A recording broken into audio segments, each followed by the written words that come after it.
Today's webinar, A Rainbow Response, Working with LGBT Victims of Trafficking, is put on by Heartland Alliance International's Rainbow Welcome Initiative. Heartland Alliance International is a service-based human rights organization reaching populations in the United States and in a dozen countries around the world. Our mission is to secure the rights and well-being of marginalized people and communities. The Rainbow Welcome Initiative supports lesbian, gay, bisexual, and transgender refugees and asylees, torture survivors, unaccompanied children, and trafficking victims by offering technical assistance to service providers and disseminating resources. In addition to conducting webinars such as this one, we offer one-on-one consultation and remote technical assistance. You'll note that there is a chat box on your screen, and we encourage you to submit questions throughout the course of the webinar. We will have a question and answer period at the conclusion of our presentation, and so please do ask questions throughout as they arise, and we'll look forward to responding to them at the end of the presentation. This webinar is the first in a two-part series. For this webinar, we're going to be introducing terms and concepts relating to the LGBT community and beginning to outline some of the unique vulnerabilities that LGBT victims of trafficking face. In the second webinar, we will focus on service provision and talk about how services can be tailored to meet the specific needs and concerns of LGBT victims. Before we begin, we wanted to just provide some context to the Rainbow Welcome Initiative and to this webinar. Back in 2011, the President issued a memorandum directing U.S. government agencies to advance the human rights of lesbian, gay, bisexual, and transgender individuals. The President asked for government agencies to examine its policies and programs and to look at how they can better meet the needs and uphold the human rights of LGBT individuals who have experienced human rights abuses. And the Office of Refugee Resettlement has truly been at the forefront of this call from the very beginning, ensuring that each of its funded programs are equipped to respond to the needs of this vulnerable community. Over the last couple of years, Heartland Alliance International has worked extensively with the Refugee Resettlement Program, the Unaccompanied Children's Program, and the Torture Treatment Program. And so we're really pleased to now have an opportunity to work with the anti-trafficking programs. And thank you for participating in this call. When working with other programs, usually one of the first questions or first responses that we receive is, well, I understand why this is very important for people who regularly come into contact with or work with LGBT clients or program participants, but I myself have never worked with someone who identifies as lesbian, gay, bisexual, or transgender. And while that's maybe possible, the chances are actually that most of you, if not all of you, have in fact worked with someone who identifies as lesbian, gay, bisexual, or transgender, even if they haven't come forward with that information. And we'll talk a little bit about later on in the presentation as to why LGBT individuals might not self-identify or disclose this information to their caseworkers. But the reason why it's probably safe to assume that most of you, if not all of you, have worked with LGBT individuals is because, just statistically speaking, the chances are pretty high. The prevalence of same-sex orientation is approximately 5%, and that's a conservative estimate. Some studies estimate that the prevalence of same-sex orientation is as high as 10%, which would mean that 1 out of 10 of your clients is LGBT. The reason why also that it's even likelier for you to have worked with someone who identifies as LGBT is because LGBT individuals have a disproportional risk of being trafficked. For instance, here in the United States, 40% of homeless youth are LGBT, despite their making up perhaps only 5% of the population. And similar conditions are reported elsewhere in the global South. And so youth and adolescents are at greater risk of being homeless and greater risk of being trafficked. Adults similarly face abuses by state actors and non-state actors, which can increase their vulnerability and result in their being trafficked. For today's webinar, we're going to first review LGBT terms and definitions. And I realize that for some of you this might not be new information, but it's important that we're all on the same page and that we're sharing the same definitions when we use this vocabulary. We're also going to discuss LGBT identity development and sexual abuse and exploitation, in particular how it impacts youth and adolescents. And then we're also going to outline some practical steps that you and your colleagues can take to establish trust and rapport with LGBT victims of trafficking.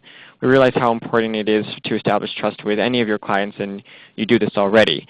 But in terms of discussing issues relating to sexuality and gender, which can often be very personal and sensitive topics, it's not always easy for clients to talk about these issues. And so we'll outline and discuss some of the ways you can approach this conversation with clients and the ways in which you can indicate to any of your participants that that your office is a safe space and that it's that they shouldn't have any fears of coming forward with this personal information to you. Okay, so we're first going to take a look at LGBT terms and concepts. So we'll start with the two overarching labels, sexual orientation and gender identity. Sexual orientation refers to each person's capacity for emotional and sexual attraction to and intimate relations with individuals of a different or the same gender. Gender identity refers to each person's deeply felt internal and individual experience of gender, which may or may not correspond with the sex assigned at birth. And what is gender? Well, gender refers to the socially constructed roles for women and men, which are often central to the way in which people define themselves and are defined by others. So we think about gender roles as being learned and variable within and between cultures. And gender often defines the duties, responsibilities, and opportunities of women and men in a given context. Now, to the LGBT acronym. Lesbian is a woman whose enduring physical, romantic, and/or emotional attraction is to other women. Gay is used to describe a man whose enduring physical, romantic, and/or emotional attraction is to other men. Bisexual describes an individual who is physically, romantically, and/or emotionally attracted to both men and women. And transgender is an umbrella term for people whose gender identity and/or gender expression differs from the sex they were assigned at birth. And so if we were to take a look back at this previous slide, sexual orientation and gender identity, let's just take a quick second to think about where these definitions, under which category they fall. And so lesbian, gay, and bisexual, that would fall under sexual orientation because it's describing who one is attracted to. Transgender would fall under gender identity because it's how one identifies.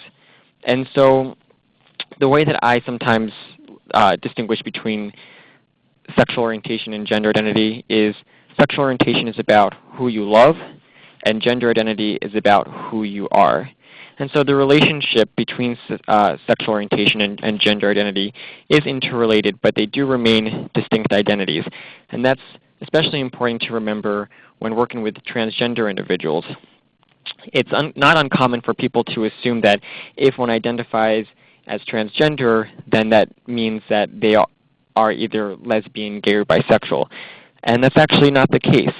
Again, transgender refers to one's gender identity and expression, and not who one's attracted to. And so you might work with a participant who's transgender who identifies as straight, but they could also potentially identify as lesbian, gay, or bisexual.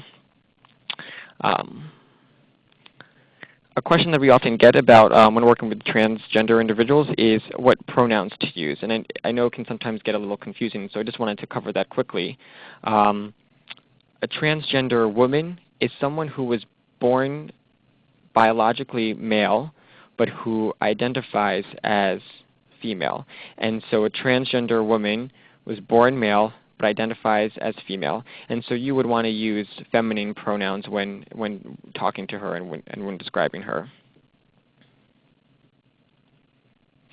As service providers who are working with diverse populations, it's really also important to remember how cultural variables determine how one identifies and how one expresses her or himself, and then also how their society from where they come reacts in response to certain behaviors and identities. Often, the dominant gender norms and roles in a given community can shape how one identifies and how one is perceived by other community members.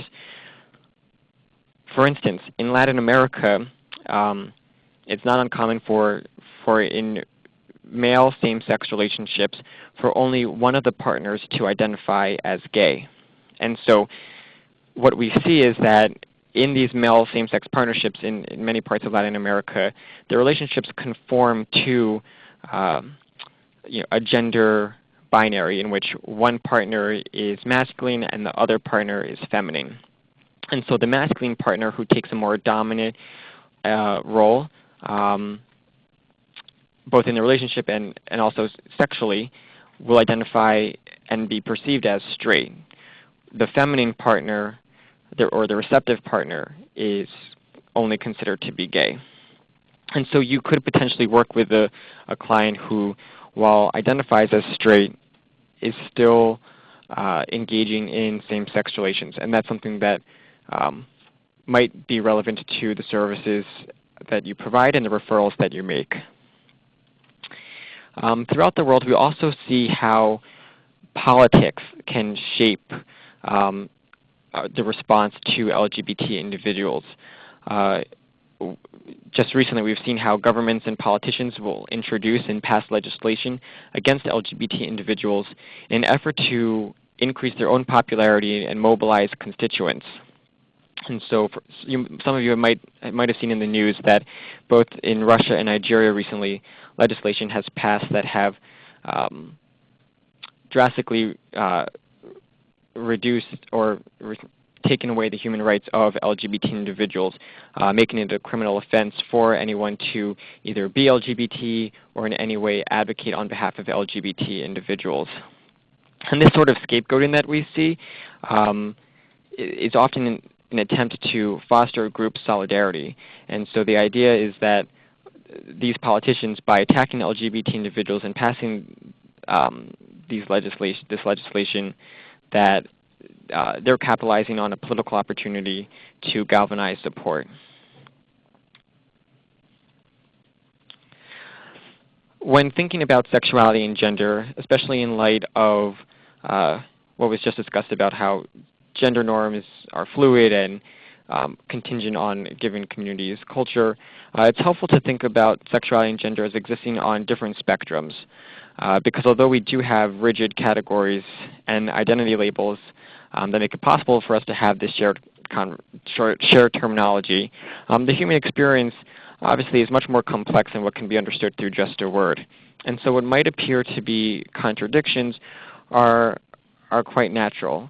And so, for instance, you might work with someone who is biologically female, who identifies as straight, but is masculine and still identifies as a woman. Okay, or you might be working with a man who is masculine, but who identifies as gay and male. And so I guess the point being that it's important not to make assumptions. Even if you're working with someone who might not necessarily conform to what might be your or what might be society's idea of what it means to be a woman or what it means to be gay or masculine or feminine, that we can't assume one's identity based solely on one's expression or how one behaves. And so the role as a service provider is to educate without imposing, right? And so we wouldn't want to impose identity labels on anyone. Someone might engage in same-sex relations but not identify as LG or B, and might not feel comfortable accepting or might not feel comfortable adopting a gay or lesbian or bisexual identity. And so while we have an opportunity as service providers to educate program participants on what terminology we use here in the West, and what services and support mechanisms are in place here in the United States for people who belong to the LGBT community. It's not our place to force upon anyone an identity label that they don't claim for themselves. They all have a right to self-determination. Some individuals, and you might be familiar with this terminology, use MSM and WSW, and that stands for men who have sex with men, and women who have sex with women. And the reason why some people, especially in the health sector, prefer this terminology is because it describes sexual acts rather than sexual identity. And so going back to the scenario I described where two men in Latin America are having a sexual relationship but only one of the partners identifies as gay, this is an example of where the other partner might either identify as or be described as a man who has sex with men. He doesn't identify as gay, but he has sex with men. And so it's important, as always, just to take the participants' lead when and letting them identify how they so please. Let's take a look at a few additional terms that I think are important to just quickly review. Ally refers to individuals who support and advocate for a community of which they are not members. And so for any of you out there who don't identify as LGBT, as supporting your LGBT clients, you are an ally. Just as someone who works for an anti-trafficking program, you are an ally to trafficking victims.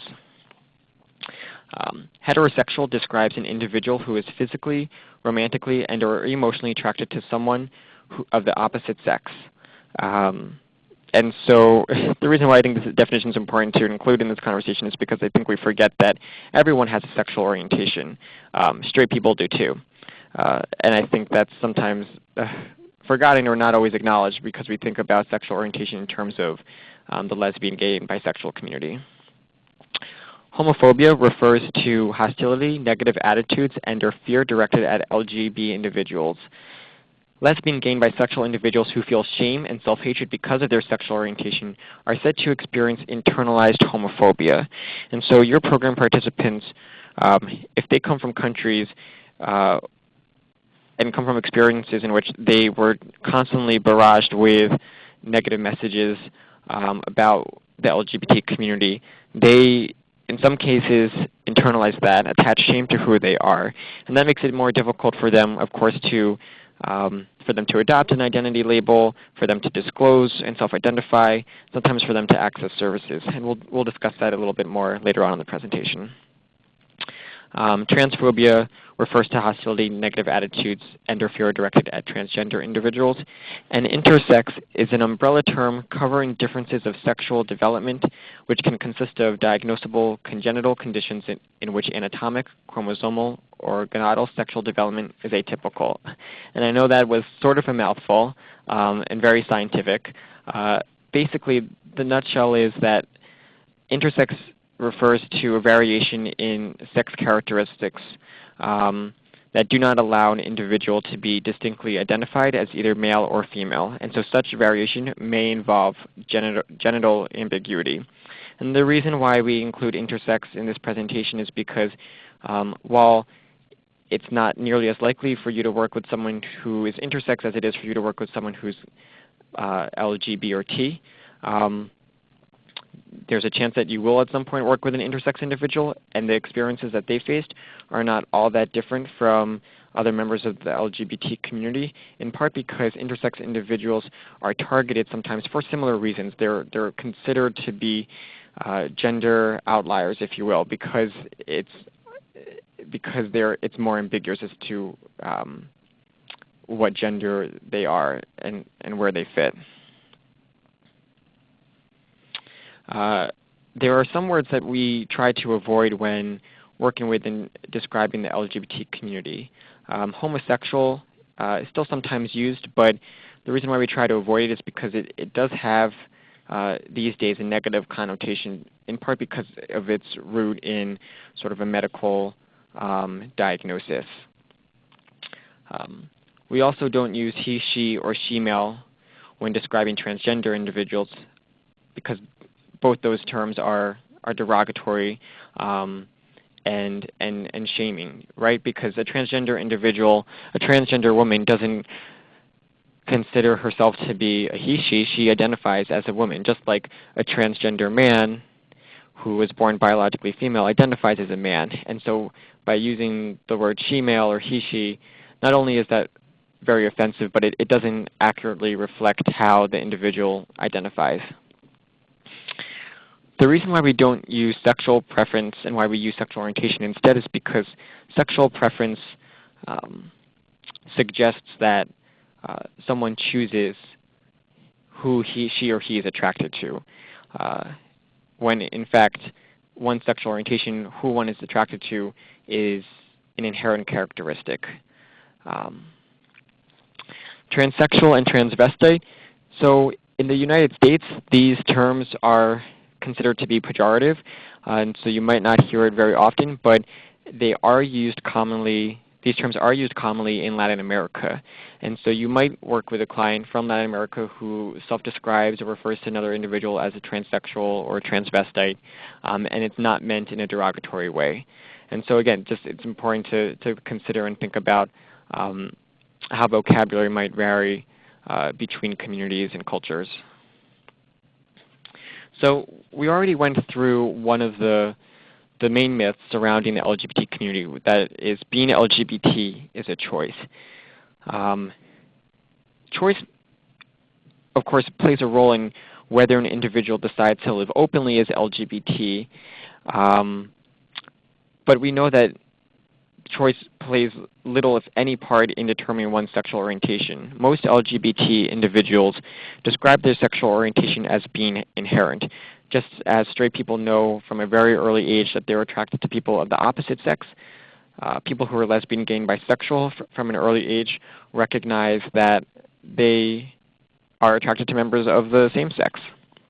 The reason why this myth in particular is harmful is because there's this idea that, well, if being LGBT is a choice, then we can take measures to intervene and correct one's sexual orientation, which is why sometimes we see some people forced to undergo reparative therapy, which has been debunked, which we know it does not work, which is why we see some women who identify as lesbians being raped by men, because there's this idea that, well, if they have sex with a man, then their sexual orientation will be corrected. And obviously that's not the case. There's also another pretty prevalent myth is that gay men are pedophiles, or that gay adolescents are often that way because of pedophilia and sexual exploitation and or abuse. And statistical evidence and psychological studies, again, unequivocally debunk this. The American Psychological Association has come out with studies saying that gay men are no more likely to sexually abuse children than straight heterosexual men are. Later on in the presentation, we are going to talk a little bit about how sexual exploitation and abuse, how child sexual exploitation and abuse can affect one's development and one's ability to form healthy relationships. But again, sexual exploitation does not determine one's sexual orientation. And then the final myth that we wanted to cover today in our presentation was that LGBT persons are predisposed to mental illness and or substance abuse. Again, LGBT individuals are not predisposed to mental illness. They are more susceptible to experiencing mental health issues or experiencing substance abuse issues, but that's not because of their sexual orientation or gender identity, but rather the result of isolation and hostility and discrimination they endure as LGBT individuals. Okay, well, at this point, I'm going to hand it over to my colleague, Scott Portman, who's going to describe some of the experiences LGBT individuals face in their countries of origin. I'm going to talk a little bit about lived experiences, because lived experiences are significant in terms of understanding, first off, why so many LGBT persons around the world are in motion. Probably the percentage of LGBT people that have to flee for purposes of persecution and therefore are vulnerable to trafficking is higher than for straight people similarly situated. Also, it just gives a good understanding of what some of the other issues are that people may face besides the trafficking experience itself. Okay. So there's a variety of persecution, forms of persecution that LGBT persons might face. Obviously, they can, at different levels of society, starting with the family and immediate family members, family violence, often starting very, very young, violence from the community, violence from police, just pervasive employment discrimination, subtle lack of support sometimes, and also overt lack of support from communities. And also the lack of an LGBT community such as exists in the United States, in many places in the United States, that can provide mutual support.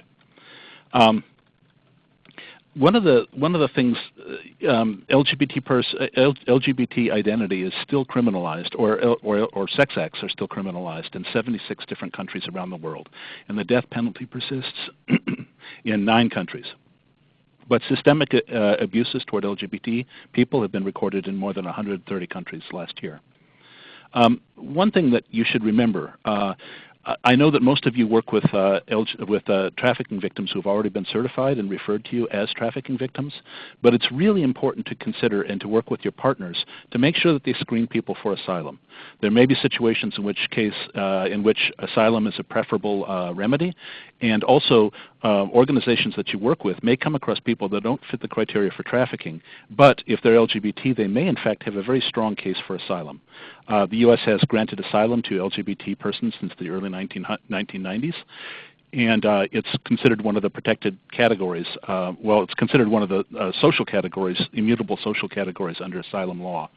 So please do focus not just on the trafficking victims you might see, but with your partners, make sure that people are screening and being aware that asylum is a likely option, and maybe in some cases a preferable one for some of the people you work with.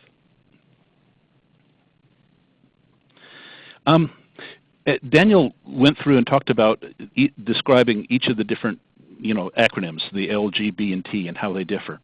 I think in terms of persecution abroad, we also tend to lump them together. We tend to think LGBT persons are persecuted in general, which may be true, but there are very specific differences between the L, the G, the B, and the T. Lesbians are often persecuted based on their gender and their sexuality. Control of reproduction is a major theme in many cultures around the world. Refusal to get married, refusal to, there's the issue of corrective sex, quote unquote, supposed corrective sex, for example, in South Africa, where lesbians may be subjected to sexual assault because they don't act according to gender norms. Gay men often lead more public lives than lesbians or bisexual individuals, and therefore are often more frequently targeted for overt political reasons. They may be more involved in a movement, they may be more involved publicly, they may be meeting and gathering in public places, and so they may be more likely to be attacked or persecuted because of their public lives. And this parallels the reality with men around the world. Males tend to lead more public lives in much of the world. Bisexual individuals are persecuted mostly because of sexual conduct, but they can experience discrimination even from from LG and T communities as well. And transgender individuals worldwide have among the highest rates of any subpopulation of any human beings, of being murdered, of being targeted by police, of suffering physical harm, really profound physical harm. And oftentimes this lived reality is very different from the legal reality in which people live. There's protection for transgender individuals in Brazil, but Brazil has a very high murder rate for transgender individuals. around the world, in many places, the chance of a transgender individual experiencing overt physical hostility and injury is very, very high. Shouldn't automatically be assumed, but it's pretty likely. Okay.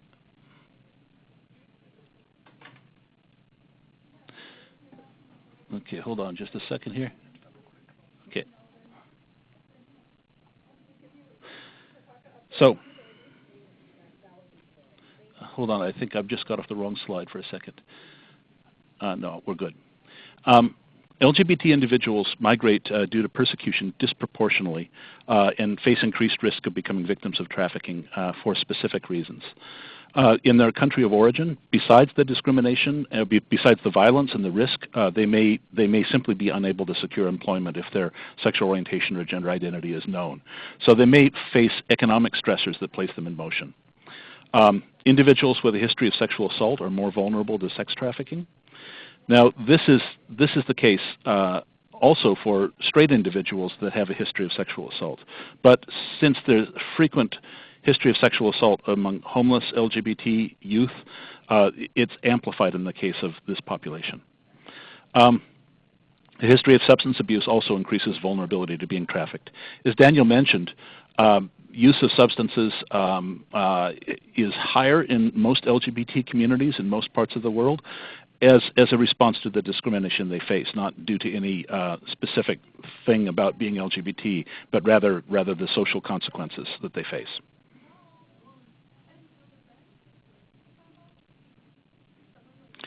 Okay.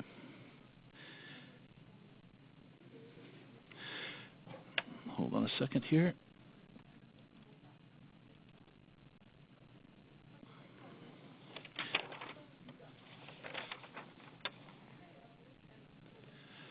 Okay, and support networks are also limited, which increases vulnerability to trafficking both at the point of origin and the point of destination. Family and individual family relationships may be strained or non-existent. Many individuals have been kicked out of their family or estranged from their family because of their sexual orientation or gender identity. Service providers all along the passage between their country of origin to their country of destination may be unaware or unprepared. This is particularly the case for transgender individuals. LGBT persons are sometimes more likely to depend upon sex work and therefore face higher legal risks. And this may be the case, and this may be the background of individuals even if they've been trafficked for purposes of labor. There may, because of being on the street as younger or being vulnerable, they may have engaged in survival sex at one point in time or another in their life, and it may continue even if the actual form of trafficking they're facing now is some other form of labor trafficking. And of course, the lack of a support network all along from point of origin to point of destination increases the risk of secondary trafficking after migration. So LGBT persons, just like anybody, may migrate for economic reasons and then fall into a situation of trafficking after arrival in their country of destination. Okay, hold on. I'm just having some technical problems getting this done. Here we go.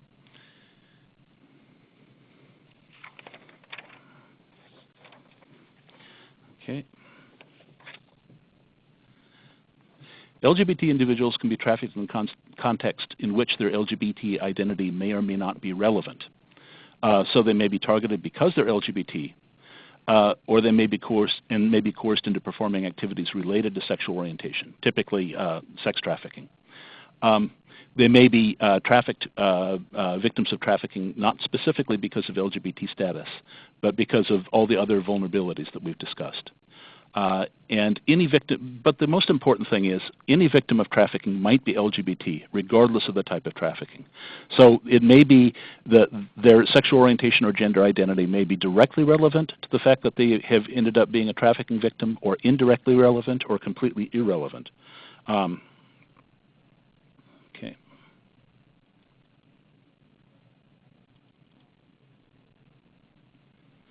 So the risk of trafficking specifically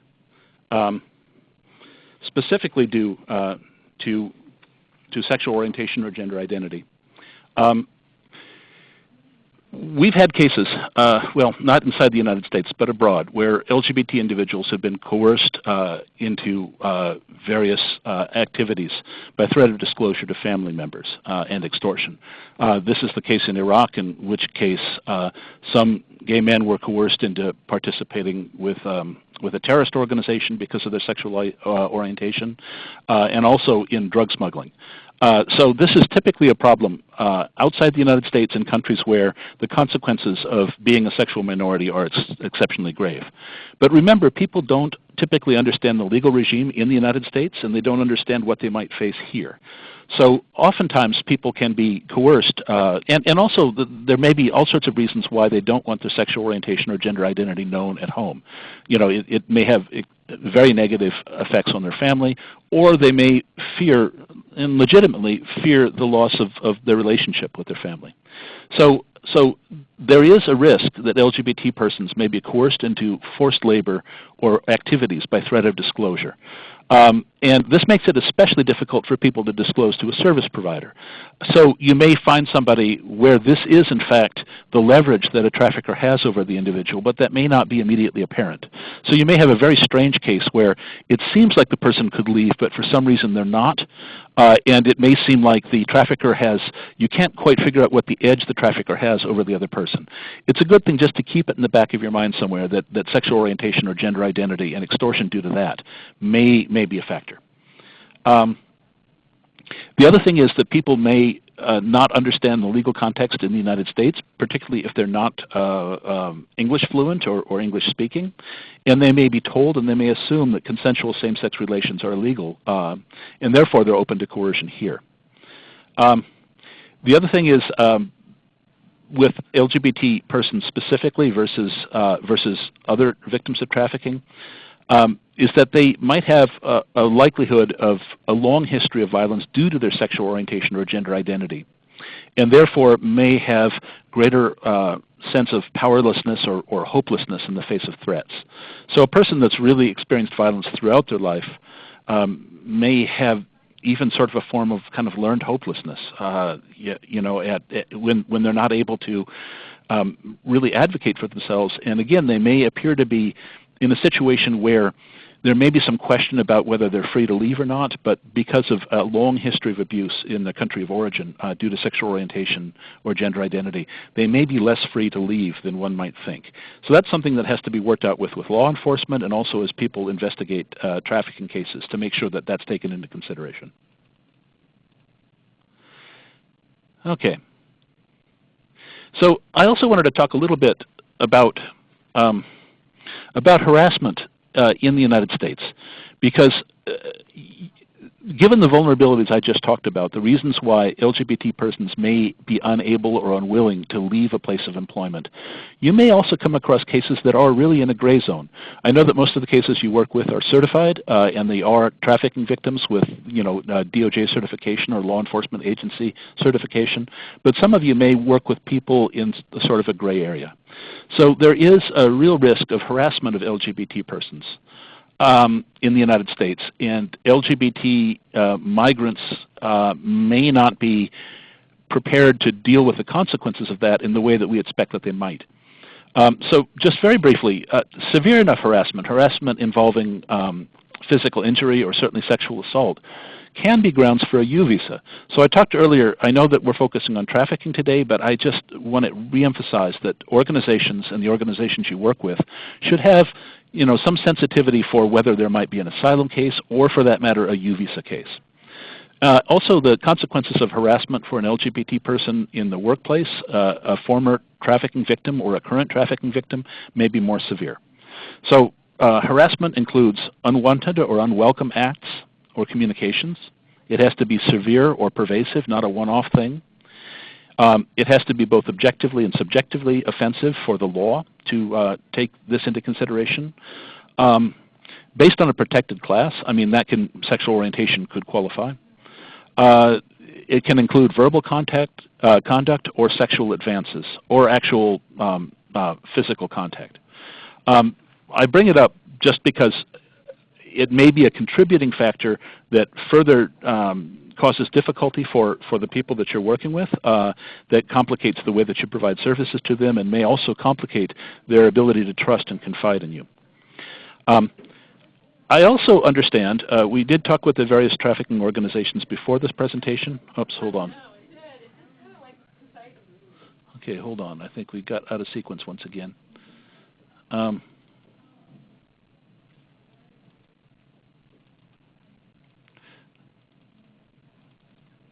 Daniel, could you help me here? It doesn't seem like it wants to click.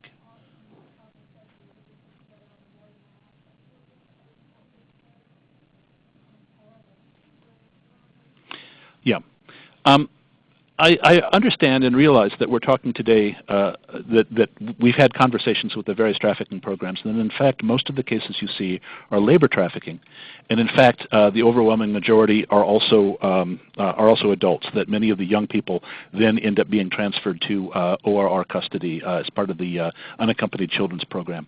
But I did want to talk a little bit about sex trafficking and sexual orientation, because and also adolescent development, because it is significant even sometimes for cases that are not currently sex trafficking victims, that may be trafficked for labor purposes or may be adults.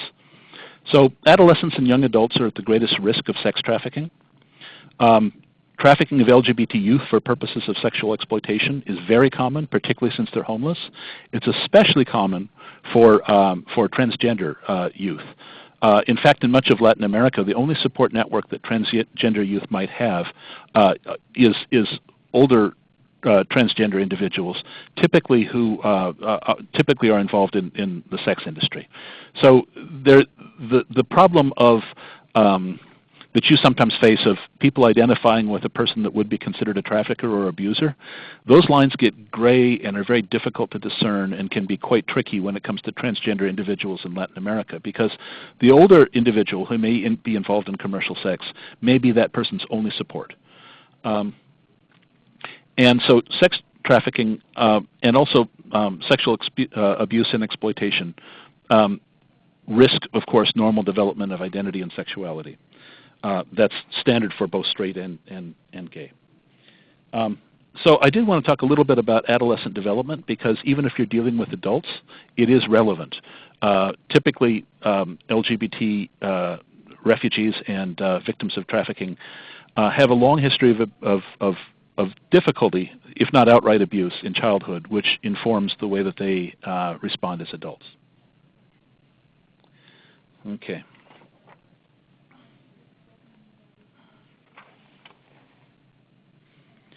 So people usually become aware of being attracted toward toward somebody of their own sex in early adolescence. Sometimes transgender individuals become aware that they feel like they are not that they are the opposite sex or the opposite gender. Sometimes they feel this at a very, very young age. This can, just even elementary school or even before. But with sexual orientation, typically this comes about in adolescence, and we can all understand that. We have our first attractions, 12, 13, this sort of age, and this is of course the same for LG and B persons. So there's sort of a continuum here that starts with increased awareness of what one's attractions are, usually between 12 and 13, typically, followed by a period of confusion. Is this right? Is this really what's happening with me? It's not what I expected. There may be experimentation. There certainly will be questioning. There will be, in most cases, some sort of a challenge or a discontinuity between one's upbringing and one's culture and what one feels.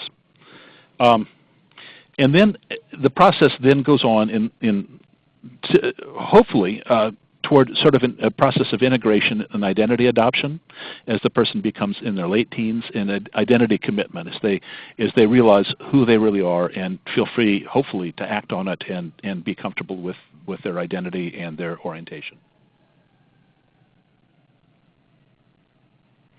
So this quote just sort of summarizes what I just said.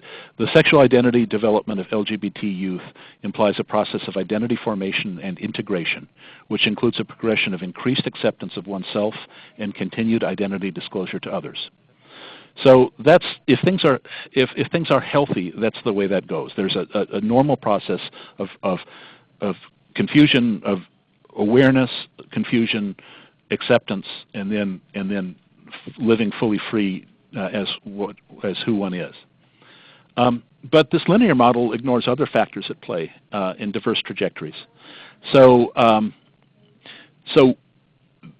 this normal process can be distorted sometimes if religious or cultural standards are very different. It can be a special challenge for ethnic and racial minority youth here in the United States, but certainly for many immigrants. So the barriers and fears that one face could include fear of physical violence, fear of family abandonment, fear, confusion about what it means. People may have been taught and understand this to be a mental illness, and may be desperate to either become cured or to not be in this situation at all, and may be deeply ashamed. And Daniel talked earlier about internalized homophobia, and that is certainly a major component in most cultures and most places around the world.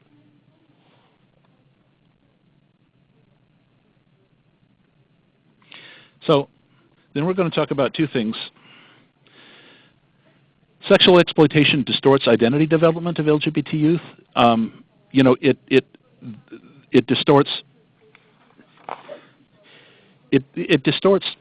identity. It distorts the development, the safe development and healthy development of anybody, straight or gay. But it certainly distorts the identity development of LGBT youth. It can result in difficulties in establishing relationships. That's in common also with anybody who's a victim of sexual exploitation. Over-sexualized behavior, same. And also issues relating to complex trauma. We'll talk a little bit more about traumatic stress maybe next time, and we'll talk a bit about it today. But typically the expression of traumatic stress and the mental health problems that result are vastly complicated the earlier and more persistent the abuse occurs. And this, again, is for straight or gay. But there are some specific issues that are maybe perhaps more specific to LGBT adolescents who are victims of same-sex sexual exploitation or abuse. There can be a lot of confusion and misdirected anger, including toward gender nonconforming individuals. So obviously this can be the case if a straight child is a victim of sexual abuse, same-sex sexual abuse, but an LGBT child also forced into survival sex, or who is involved in some form of sexual abuse or exploitation, may become very angry at people for non-conforming gender or sexual orientation. There's also this concern about becoming an abuser. And the truth is, this is not really a correlation. Most individuals who are abused as children do not go on to become abusers, despite CSI and various television shows and everything else. But it is a concern for some people, and the popular perception of this really causes a lot of anguish for individuals. Also, the other thing, the effects of opposite sex sexual exploitation can be especially profound. So lesbians who are forced or coerced into straight prostitution can compound the damage of sexual abuse and exploitation.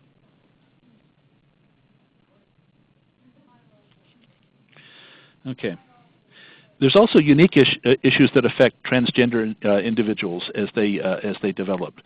As I mentioned earlier, commercial sex work is usually a survival strategy in much of the world. Important for everybody and for trafficking programs is that transgender individuals, there may be a lot of barriers to law enforcement agency cooperation, and that can go in two different directions. The transgender individual may be scared of law enforcement even more than most individuals, most trafficking victims, because of a past history of being exploited or abused by law enforcement, or transgender individuals who have participated in survival sex or are somehow involved in some form of prostitution, even if they're minors, they may there may be a barrier to law enforcement agency cooperation. Police, individuals that you're working with in the law enforcement community may look down upon them, and in some cases as adults they may have legal liabilities as a result. So again, a transgender individual who's trafficked for labor but has a history of engaging in survival sex may find his or herself with additional legal liabilities that you'll have to deal with. Finally, I just wanted to mention that there is an elevated risk of abuse in immigration detention. One of the things, most trafficking programs are not well connected to the immigration detention system, but if you do work with legal services providers, it's really important to screen carefully for any transgender individuals that are in detention. Okay, and obviously there's specific health issues.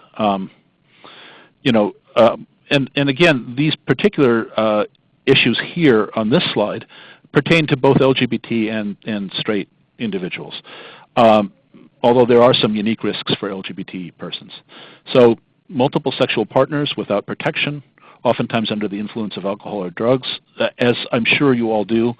Any trafficking victim that you provide services to, I'm sure gets medical screening and medical care.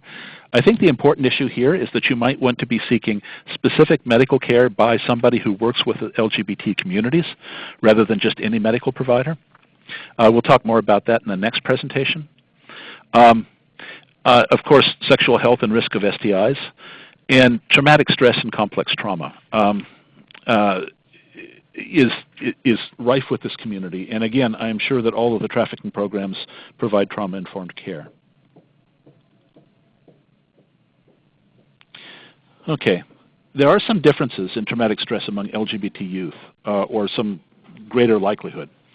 For one thing, there may be a tendency for violence to have been directed against LGBT youth by multiple actors over a much longer duration. And also from different actors, including family members, including other people in the community. So the fact that traumatic stress, complex trauma is typically made much worse by the age at which the trauma starts and the duration of the trauma. And typically this is worse for LGBT individuals. And of course, the issue of internalized homophobia is compounded by violence. So individuals that feel that somehow they are the authors of their own problems, that somehow that because they're gay or lesbian or transgender or bisexual, that they somehow deserve the abuse that they got because there's something inherently wrong with them, really complicates clinical treatment, either mental health or medical. So I think I'll hand it back over to Daniel now. We'll talk a little bit about establishing rapport. Thanks, Scott. So yeah, at this time, let's talk a little bit about what, as service providers, we can do to establish rapport and strengthen relationships with our LGBT clients.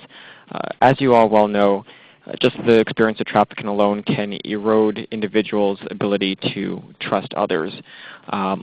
But compounding that for LGBT individuals is the abuses that they've experienced, often starting from a very early age, from government officials and also close relatives and friends. And so it's, I think, even harder for LGBT individuals to form relationships with others and to trust individuals because their experiences have shown them that they can trust anyone in their countries of origin. As Scott talked about, they are abused by community members, by close relatives.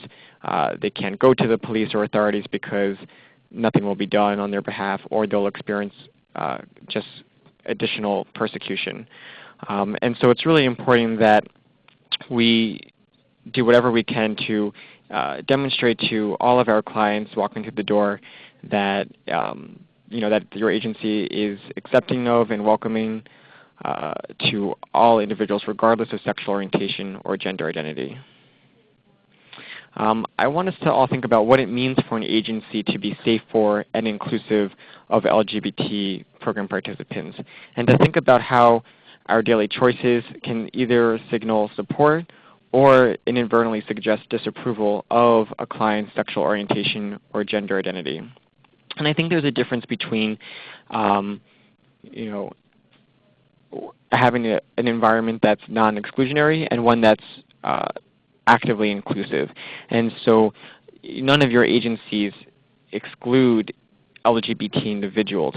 But if we're not actively including them, if we're not going out of our way to signal to our clients that it's a safe space for LGBT individuals, then it's possible that we are excluding or preventing them from coming forward with this information, because if not told outright, if not told explicitly that it's a welcoming space and that they don't have anything to worry about if they were to self-identify as LGBT, then they will assume otherwise. An LGBT individual, in my experience, will assume that they will experience discrimination or harassment based on their sexual orientation or gender identity, even here in the United States, unless they're told otherwise, or somehow it becomes clear to them in other ways.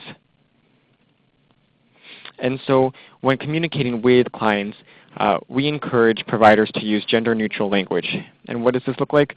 Well, instead of using the terms boyfriend, girlfriend, or husband and wife, you can use the term partner. And so we're not assuming the gender to which our clients are attracted. And this information might be useful if you're talking to a client about their past relationship history. And we wouldn't ever want to assume that if you're working with a female participant that they might have had boyfriends or they might have a husband. And so using partner will avoid the risk of wrongly assuming the gender to which your participant's attracted to and their sexual orientation.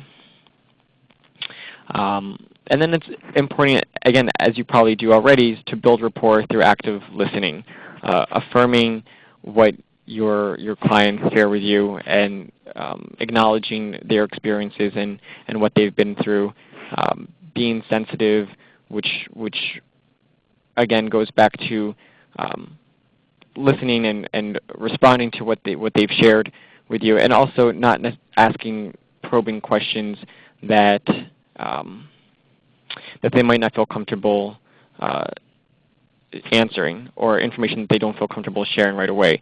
Especially when working with transgender individuals, we want to avoid asking invasive questions about their transition process, especially if it's irrelevant to the services you'll be providing. If it's not important, or if it's not relevant, then there's really no need for a service provider to know where in the process a client is in transitioning, if they've had surgery or if they have plans to have surgery. Those are very personal questions that I don't need to be addressed in this context. A question that we often field, and a really great question, is, can I ever ask outright? Can I ever ask a client what their sexual orientation is or what their gender identity is? And there are a few reasons why we encourage against this. The first is, clients might not be familiar with terms and concepts that we're using and that we know. As we discussed earlier in the presentation, we might not have a shared vocabulary with our clients, and so we could ask a client, if they're lesbian or if they're gay, but that might not necessarily translate. So you might not actually get the answer that you're looking for. You might not get the accurate answer because we're assuming shared terminology. Another reason why we encourage providers not to ask outright is because you could potentially offend the client and do harm to the rapport that you're trying to establish and build. And then the last reason is that your client may not be ready to self-identify, might not be ready to disclose this information. And so rather than put them in a position where they feel pressure to come forward and self-identify as lesbian, gay, bisexual, or transgender, we instead encourage agencies to do what they can just to create the environment that's comfortable enough for a program participant to come forward on her or his own and identify and self-disclose. As we've already covered, some of the reasons why a program participant or client might not disclose is internalized homophobia being probably one of the main reasons, unshared vocabulary and terminology. Another is safety concerns. Again, they might have objective or subjective concerns that by disclosing this information to you, that they will be putting themselves at risk, or some individuals are concerned for their families back home. They worry that if they were to self-identify, that somehow that information would be leaked within the larger community of which they're a part, and that could potentially put their relatives who might still be in their countries of origin at risk. And so we want to give LGBT victims of trafficking an incentive to self-identify. And so not only do we want to be conscious of the language that we use when working with our clients and making sure that our spaces feel safe for someone to self-identify and to disclose, we also want to make it known if there's only a perceived risk on the behalf of LGBT individuals to come out, then there is really no reason for them to do so. But if they are aware that you could potentially make referrals out to different services, that there are services in your area specifically for LGBT individuals, that in itself might give your LGBT clients a reason to come forward and say, oh, well, I heard that there's a local organization that supports LGBT individuals, or in our orientation you described services for LGBT individuals. I'm interested in learning more about that. And that's sort of one way in which you can broach that conversation and encourage LGBT clients to self-identify. Okay, well, that concludes our portion of the presentation, and we would like to now go to some of the questions that you've posed over the course of this webinar. If you have a question that you haven't yet asked, please feel free to chat it now, and we'll do our best to respond to it. I'm going to hand the phone back to Scott, who will answer our first question. Okay, so our first question here, let me just read it from over here. Okay, it's about immigration detention. What would be the recommendation for where they should place a transgender individual? Well, in most situations, a transgender individual will be placed wherever they assign the person biologically. So even if a person feels that they are female, a transgender person who is pre-op, if they were contemplating that, would probably be placed with males. Typically, what happens though is that transgender individuals, because of the risk in the general population, are usually placed in administrative segregation, which basically means solitary, basically. And this is a really profound problem for LGBT persons in immigration detention. So there's been a lot of advocacy to try to get the Immigration Service to come up with alternatives to detention for transgender individuals. It's especially bad for transgender individuals, but any LGBT person really is at risk in immigration detention. Okay, so let's see what the next question is.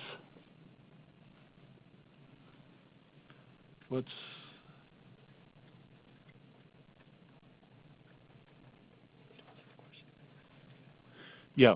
The question here, and I'm going to hand it back over to Daniel to answer this one.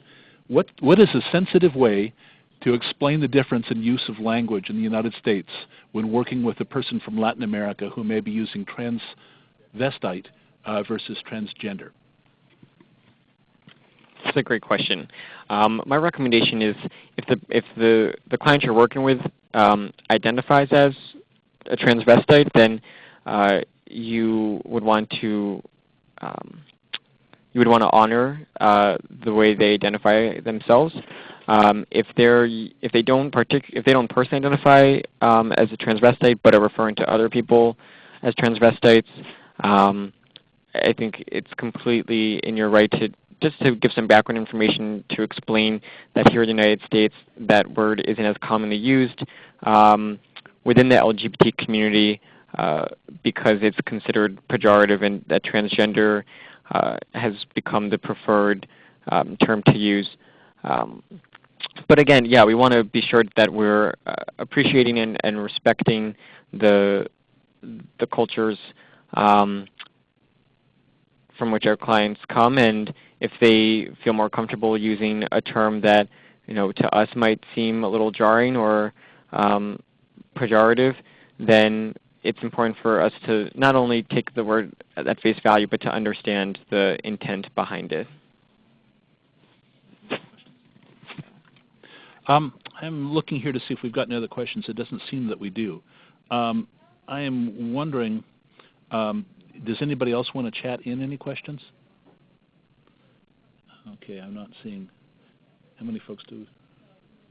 Okay. Well, I think that we might be able to actually conclude a little bit early then today. Again, there's a lot of questions I could ask you, but that would be about services here in the United States. And really the next webinar, this one was really about explaining gender orientation, gender identity and sexual orientation, and talking about factors that influence the way that you would work with individuals when they come here. Next week, or the next webinar, we're going to talk about how that actually, in concrete terms, impacts services. So if there's no further questions, Daniel, do you have any questions for the audience or anything?